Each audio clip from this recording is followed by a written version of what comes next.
Every single day, massive artificial intelligence models are out there crunching trillions of parameters. They're writing complex code, generating wild photorealistic art, and solving these incredibly intricate computational puzzles in literally a matter of seconds. Welcome to This Explainer. Today, we're going to look past the software and uncover what's actually beating inside the heart of this current AI boom. We hear about large language models constantly, right? But the physical architecture, the actual silicon and hardware making it all possible, kind of gets left out of the conversation. So we're unpacking the exact hardware powering generative AI. We're looking specifically at the architecture of intelligence and the sheer raw power of GPUs. Understanding the physical engine beneath these systems, it's going to completely reframe how you view the AI tools you're interacting with every single day. Okay, let's dive into this with Section 1. From Gaming to AI, the surprising origins of AI hardware. So, did you know that the foundation of the modern AI revolution actually started in a really unexpected place? Yup, the video game industry. It sounds like a fun piece of historical trivia, but it's absolutely fundamental to how modern compute operates. Think about it. Decades ago, rendering those immersive 3D digital worlds for gamers required a very specific kind of math.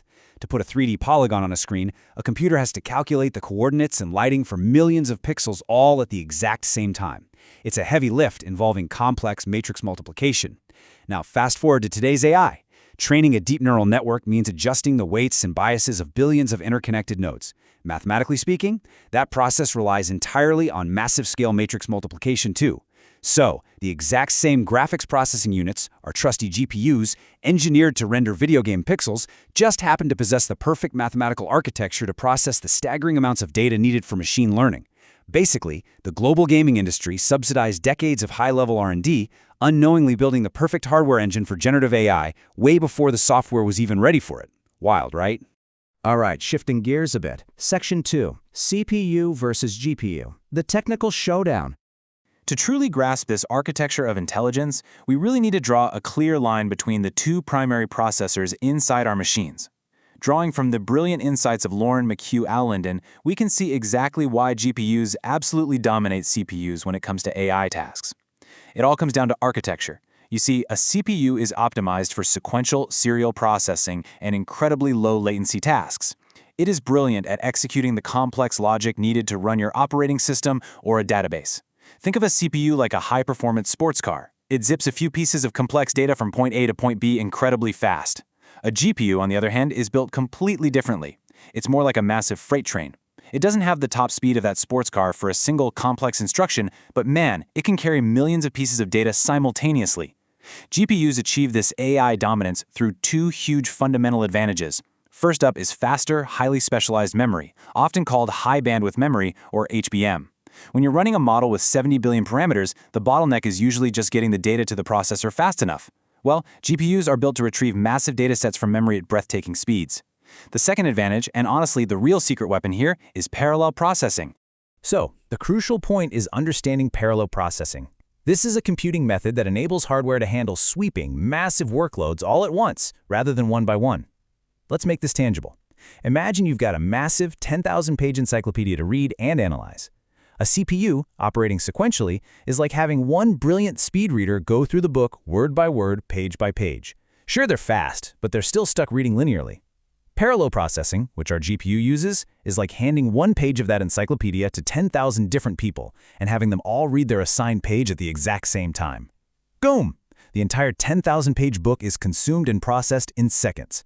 Because AI relies on calculating millions of statistical probabilities simultaneously, GPUs just absolutely shine in this environment. They're absolutely essential for large-scale AI models. Without parallel processing, training a modern AI model would literally take decades instead of weeks. Moving right along to Section 3, powering large language models, what GPUs enable.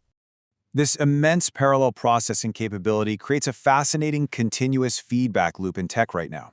Generative AI is a computationally hungry beast. We've discovered that as we scale up these models, specifically large language models, or LLMs, they develop these incredible emergent capabilities. They get better at reasoning, better at coding, better at writing. But deploying these large-scale models, it takes an astronomical amount of compute power. This insatiable demand forces hardware companies to innovate at just a breakneck pace, designing entirely new data centers and custom supercomputer clusters. This rapid AI hardware innovation pushes the boundaries of silicon architecture, giving us faster, more capable GPUs. And what happens when we get better hardware? Software engineers are empowered to build even larger, more complex foundational models.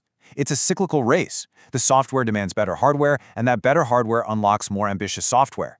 Every single LLM breakthrough you see in the headlines is directly tethered to a physical breakthrough in the silicon running in some data center. And that brings us to Section 4, driving your next project, elevate your career with IBM Watson X.